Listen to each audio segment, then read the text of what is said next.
কোনো রকম বাটার ঝামেলা ছাড়া শুধুমাত্র নুন আর হলুদ ব্যবহার করেই এরকম একটি মজাদার রেসিপি আপনারা তৈরি করে নিতে পারবেন। আশা করি সকলের খুব ভালো লাগবে।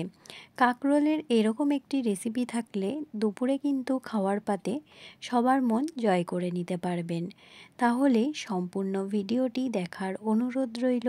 আশা করি ভিডিওটি দেখলে সকলের ভালো লাগবে। আজকে তৈরি করব কাঁকরোলের মজাদার ভর্তা রেসিপি। কোনো রকম বাটার ঝামেলা ছাড়াই অতি সহজে এই রেসিপিটি আপনারা তৈরি করে নিতে পারবেন। নমস্কার, আমি অর্পিতার খামখেয়ালি গল্পে আরও একবার সকলকে জানাই স্বাগত। আশা করি সকলে খুব ভালো আছেন, আমিও ভালো আছি। চলুন তৈরি করা যাক আজকে মজাদার একটি ভর্তা রেসিপি। প্রথমেই কাঁকরোলগুলোকে আমি জলের সাহায্যে খুব ভালো করে ধুয়ে নিয়েছি। তারপর কাঁকরোলগুলোকে আমার গ্রেট করে নিতে হবে। বলেছি কোনো রকম বাটার ঝামেলা ছাড়াই অল্প মশলায় কাঁকরোলের এই ভর্তা রেসিপি আমি আপনাদের তৈরি করে দেখাবো। তাহলে দেখতেই পাচ্ছেন কাঁকরোলগুলোকে প্রথমে মাঝখান থেকে দুখণ্ড করে নিয়েছি যাতে আমার গ্রেট করতে সুবিধা হয়। আপনারা চাইলে বড় গ্রেটারের সাহায্যেও গ্রেট করে নিতে পারেন। কাঁকরোলগুলো এখানে দেখে বুঝতেই পাচ্ছেন খুব একটা বেশি পরিপক্ক কাঁকরোল আমি নিইনি।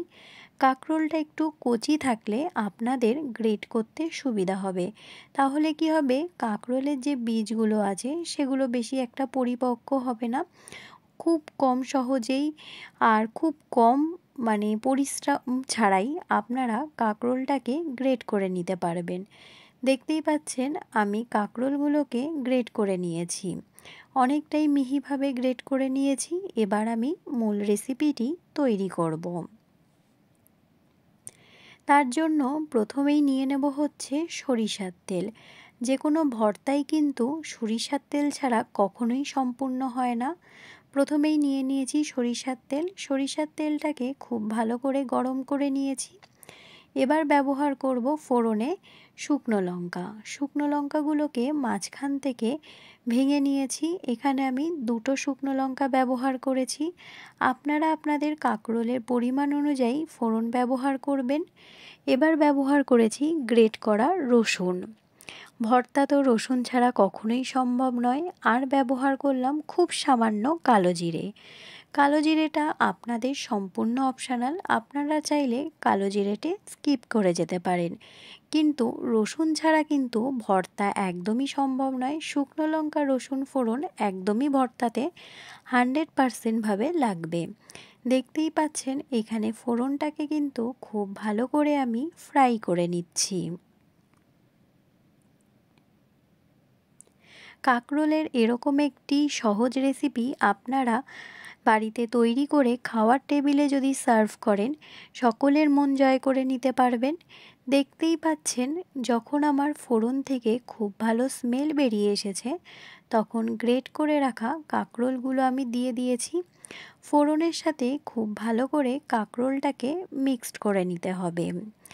এখানে যেহেতু আমার ক্যামেরার ফ্ল্যাশটা অন করা ছিল সেই জন্য রঙটা একটু হলদে আসছে।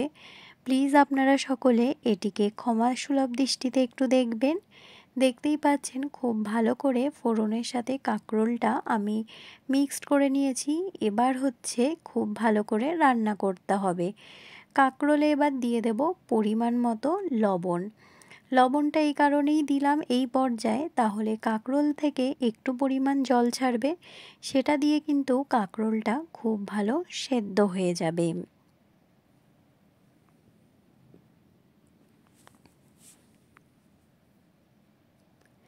যদি জ্বর সর্দির মুখেও কোনো কিছু খেতে ভালো না লাগে তখন হাতের কাছে কাঁকরোল থাকলেও কিন্তু আপনারা এই মজাদার ভর্তা রেসিপি তৈরি করে নিতে পারেন, কারণ ঝাল ঝাল হবে, খেতে কিন্তু বেশ ভালো লাগবে।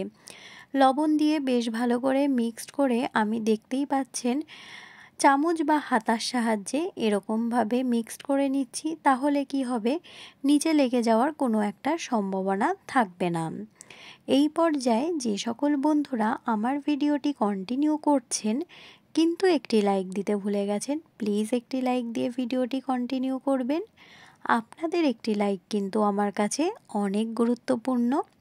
চলুন তাহলে আবার রেসিপিতে যাওয়া যাক। এই পর্যায়ে আমি ব্যবহার করলাম হলুদ। বলেছি কম মশলা, এখানে দেখতেই পেলেন আগে লবণ ব্যবহার করেছি আর এই হলুদ ব্যবহার করলাম। এখানে আর কোনো মশলা আমি ব্যবহার করব না। হলুদটা দিয়ে খুব ভালো করে মিক্সড করে নিয়ে আরও কিছুক্ষণ রান্না হতে দিতে হবে। একদম কম মশলা, জাস্ট হলুদ আর লবণ দিয়েই এই রেসিপিটি তৈরি করে নিতে পারবেন। আর কোনো রকম গুঁড়ো মশলা আমি ব্যবহার করব না। খুব সুন্দর স্বাদ হয়। একবার আপনারা বাড়িতেই রেসিপিটি তৈরি করে নিতে পারেন, আশা করি সকলের খুব ভালো লাগবে। ভর্তা মানেই একটু ঝালঝাল হবে, সেই জন্য এখানে আমি ব্যবহার করেছি কাঁচা লঙ্কা। আমি কোনো গুঁড়ো লঙ্কা ব্যবহার করিনি। চাইলে আপনারা এখানে শুকনো লঙ্কার গুঁড়ো ব্যবহার করতে পারেন, কিন্তু আপনারা, আমি বলবো এক্ষেত্রে কাঁচা লঙ্কাই ব্যবহার করবেন। স্বাস্থ্যের পক্ষেও ভালো, খেতেও অনেকটা ভালো লাগবে, কারণ গুঁড়ো মশলা খাওয়াটা একদমই স্বাস্থ্যের পক্ষে উপকারী নয়। সেক্ষেত্রে যখন আমার কাঁচা লঙ্কায় কাজ চলে যাচ্ছে, তাহলে আমি আর কেন শুকনো লঙ্কা ব্যবহার করব। যাই হোক, এই পর্যায়ে আমি পরিমাণ মতো কাঁচা লঙ্কা ব্যবহার করেছি। আপনারা যেই পরিমাণ ঝাল খাবেন সেই পরিমাণই কাঁচা লঙ্কা এখানে ব্যবহার করবেন। কাঁচা লঙ্কাটাকে খুব ভালো করে মিক্সড করে আরও কিছুক্ষণ রান্না করতে হবে। যখন আমি দেখব কালারটা চেঞ্জ হয়ে এসেছে এবং কাঁকরোলগুলো ভালো সেদ্ধ হয়ে এসেছে, তখনই আমি পরবর্তী আরেকটি উপকরণ অ্যাড করব। দেখতেই পাচ্ছেন আমি কিন্তু খুব ভালো করে রান্নাটা করে নিচ্ছি। আর প্লিজ যারা ভিডিওটি কন্টিনিউ করছেন, একটি লাইক দিয়ে ভিডিওটি কন্টিনিউ করবেন। প্রত্যেক ভিডিওতেই আমি এই একটি কথা বলি, কারণ যে পরিমাণ ভিউজ আসে সে পরিমাণ কিন্তু লাইক একদমই আসে না। এই পর্যায়ে খুব ভালো করে নেড়ে নিতে হবে, কারণ হচ্ছে যেহেতু জলটা টেনে এসেছে, নিচে লেগে যাওয়ার একটা সম্ভাবনা থাকবে। সেই জন্য আপনারা বারবার একটু নাড়িয়ে নেবেন। নিচে ধরে গেলে বা নিচে লেগে গেলে খেতে কিন্তু একদমই ভালো লাগবে না। আমি এর আগে চ্যানেলে আরেকটি রেসিপি শেয়ার করেছিলাম কাঁকরোল কাসুন্দি। আমি অবশ্যই ডেসক্রিপশানে লিংক দিয়ে দেব, সেটিও আপনারা একবার বাড়িতে তৈরি করে নিতে পারেন। সেটিও কিন্তু খেতে অনেকটা মজাদার হয়েছিল, বেশ টক টক ঝালঝাল একটি রেসিপি। আপনারা চাইলে ভিডিওটি আরেকবার দেখে নিতে পারেন, আমি অবশ্যই ডেসক্রিপশানে লিংক দিয়ে দেব আপনাদের সুবিধার্থে। এই পর্যায়ে দেখতে পাচ্ছেন জলটা যেহেতু অনেকটাই টেনে এসেছে, আমি খুব ভালো করে নাড়াচাড়া করছি, কারণ যেন নিচে লেগে না যায়। আমি তো বাড়িতেই রেসিপিটি তৈরি করেছি, বাড়ির সকলে খুব ভালো খেয়েছে। সেই জন্য আপনাদের কাছে অনুরোধ রইল, একবার এই রেসিপিটি তৈরি করে দেখবেন, আশা করি সকলের খুব ভালো লাগবে। আমি রান্নার শেষ পর্যায়ে চলে এসেছি। শেষ পর্যায়ে আমি অ্যাড করব স্বাদ মতো চিনি। স্বাদের ব্যালেন্সের জন্য এখানে আমি চিনি অ্যাড করেছি। আপনারা চাইলে চিনিটি স্কিপ করে যেতে পারেন। চিনি দিলে একটা বেশ স্বাদের ব্যালেন্স হবে, ঝাল আর মিষ্টির একটা খুব সুন্দর ব্যালেন্স হয়। সেই কারণে যে কোনো ভর্তা নামানোর আগে যদি একটু চিনি দেওয়া হয়, স্বাদের কিন্তু বেশ ভালো ব্যালেন্স হয়।